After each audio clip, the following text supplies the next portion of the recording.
because they had no books, they have they couldn't write anything, they couldn't pass any written information, so it only had to be from father to son or from mother to daughter, and those traditions were lighting the candles on Shabbat, Friday night, or how to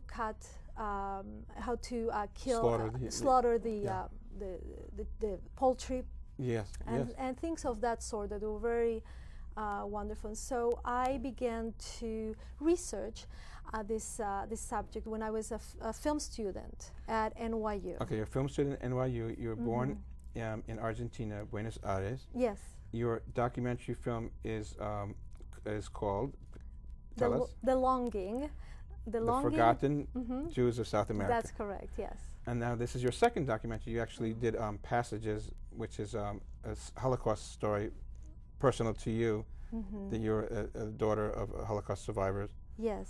And how it impacted on their experience impacted on the next generation as well. Yes, I made a documentary about the process of being I was pregnant with my son, and that process of being pregnant and giving birth to the next generation sparked this question about what happened to the previous generation, my parents, and the legacy of their experiences through the Holocaust, and what I was passing on to the next generation, the third generation, my son.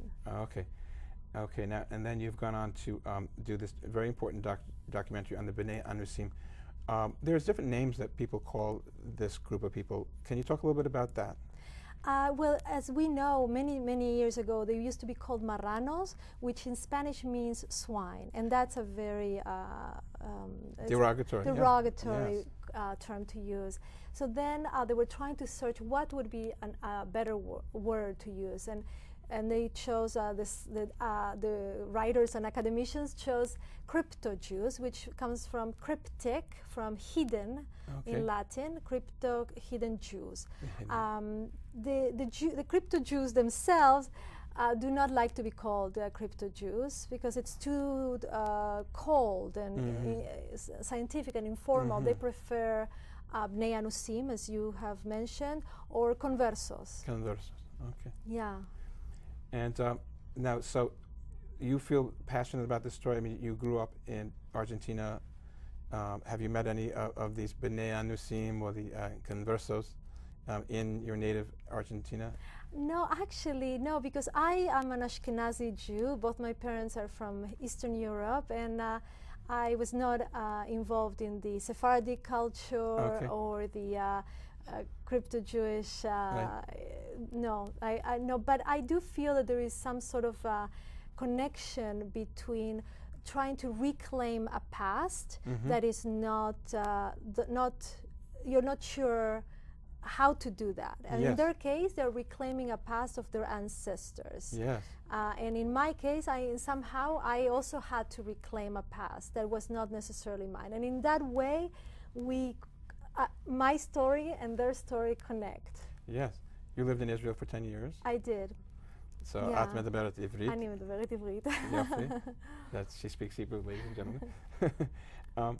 And now you've won awards for you're not only a documentarian, you're a very talented, artistic, successful documentarian. Passages won the best film in the Woodstock Film Festival, and as well as in the Tambay Festival, and now Passages, The Longing, also won some awards. Can you tell us about those? Well, at this point, just one award, Best Latino Film at the Santa Fe Film Festival. That's big, right? Yes, it's pretty big. It's great that it's a Latino award as well, because it is a film that deals with South America and people in South America. And I feel that it is very much a Latino story as well as a Jewish story. Okay, now you live down in LA, and you released it initially to the American audience because you feel that there's more of an industry here and a more possibility to get the word out. Is that it? Yes, and also there was the aspect of the educational market. I felt that the American audience is not educated in the effects of the Inquisition in the Americas. We talk about the Inquisition in Spain, but really the Inquisition was more damaging as a Portuguese Inquisition. And also most Americans do not know that the Inquisition followed the discovery of America. So when the colonizers came to America, they brought with them crypto-Jews, and therefore they brought the Inquisition as well. Right? They followed them to the New World. To the New World. And so therefore the people who thought that they were going into the New World as hidden Jews, they arrived to South America, and then they thought, oh, we're going to be able to be free, have our freedom, spiritual freedom. But no, the Inquisition arrived, and so they were again being driven into hiding. There was a small period there where they had some freedom before the Inquisitors or the forces of the Inquisition. That was mostly in the north of Brazil. Okay. Yeah, the Recife area, because the Dutch owned that area for 20 years. I see. So it was more favorable under the Dutch? Much more. The Dutch were very liberal. Yes. Now, we're talking here, folks, about 18 million people that have Jewish blood, flowing in their veins and of that descent. So it's quite a major phenomenon, and there's a growing number of people that are really identifying with Judaism from this background. Are they always warmly received into the established Jewish communities in South America? No, in fact, this is what one of the main subjects of my film is, that with their sense of longing to belong, the communities in South America, the Jewish communities in South America, are very much against accepting them into their communities, and so they are still longing. They're still longing, and there's quite a bit of. Well, let's talk about first their longing and their agony. You have a couple of clips I want the general audience to get a little peek at. Sure. Some of your stuff. So I'm going to ask them to roll clip number 1 inside, and this is titled Lila's Agony, and it's about her experience of not being really embraced warmly.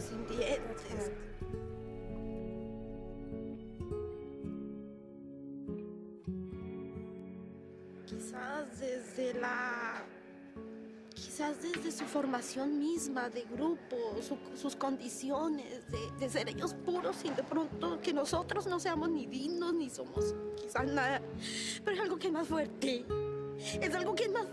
por favor.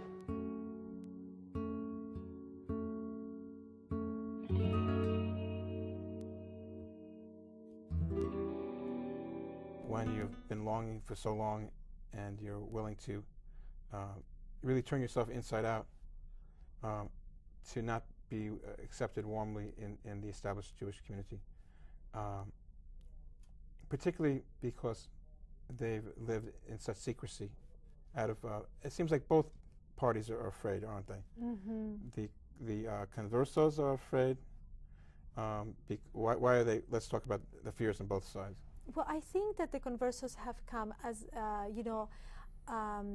the legacy of secrecy and the fear of coming out has continued throughout the generations in their DNA, so to speak, as well. And so they come out with this sense of should we or should we not? Till today, there are many of those, of the 18 million that we talk about that are descendants of Jews, that they feel that it's not safe to come out as Jews at all. And so the ones who come out and feel that they're making the mitzvah, or that they have the strength to really come out and convert back to Judaism, and they believe that that's the way to do, they long for that embrace.